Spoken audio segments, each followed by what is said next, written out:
I have not even seen Twitter. I even do not know who has gone to Bangalore. Let me see आराम से राती, then I will react tomorrow.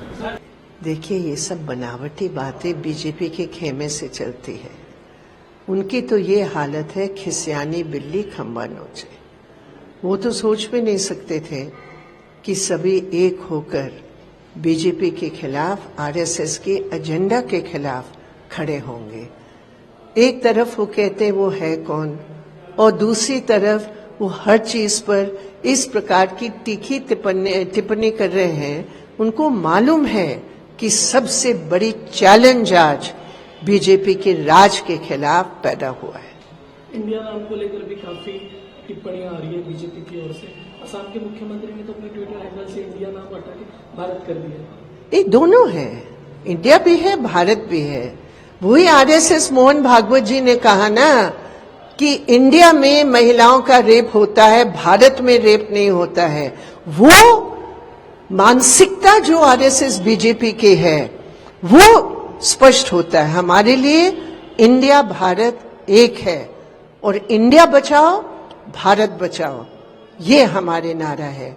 और जो लोग India और भारत को विभाजित करने का प्रयास कर रहे हैं वो मनुवादी सोच से प्रेरित है। कल की मीटिंग में प्राइम मिनिस्टर के पद को लेकर कोई चर्चा नहीं हुई।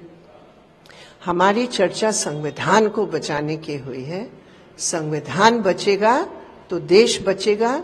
संविधान के ऊपर जो हमला बीजेपी और आरएसएस और उनकी संघ परिवार की तरफ से हो रहा है, उसके खिलाफ हम लोग खड़े हैं। एक कलेक्टिव लीडरशिप में चुनाव लड़ा जाएगा या फिर कोई एक फेस होगा? देखिए, फेस तो संविधान है, फेस तो जनवादी प्रणाली है, फेस तो धर्मनिरपेक्ष असूलों के लिए जो खड़े हैं वो ही हमारा फेस है। Thank you. ऐसा क्या हो सकता है कि बंगाल में टीएमसी और लेफ्ट पार्टीज के बीच या कांग्रेस के बीच गठबंधन हो?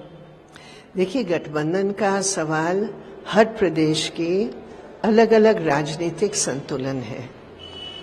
टीएमसी के खिलाफ और टीएमसी की तानाशाही रुख जो बंगाल में दिखाई दिया है पूरे पंचायत के चुनाव में, जिसके आधार पर 7 लोगों की मृत्यु हुई, वो बंगाल की हकीकत है।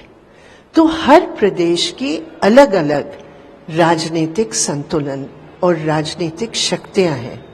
तो बंगाल के अंदर ये जो कॉन्स्टिट्यूशन बचाने का, जनवाद बचाने का, धर्मनिरपेक्षता को बचाने की जो परिस्थिति है वो बंगाल के ही आधार पर तय होगा। तो बंगाल में जो हमारे पार्टी है, बंगाल जो हमारे साथी हैं, उनके साथ बातचीत करके वो ही तय करेंगे।